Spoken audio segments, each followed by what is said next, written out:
ఇక వీరి ఓటింగ్ విషయానికి వస్తే గౌతమ్ 30% ఓటింగ్ తో తన నెంబర్ 1 ప్లేస్ ని కొనసాగిస్తున్నాడు.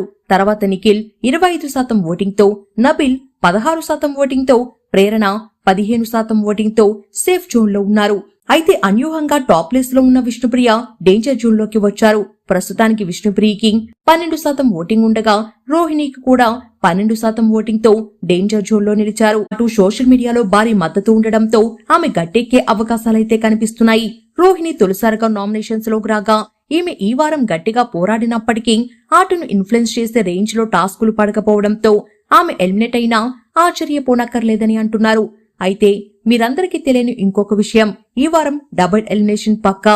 ఈ డబుల్ ఎలిమినేషన్ లో రోహిణి అండ్ అలాగే విష్ణుప్రియ ఎలిమినేట్ కాబోతున్నారు. అఫీషియల్ గా తెలియాలంటే మరికొన్ని గంటలు వేచి చూడాల్సిందే.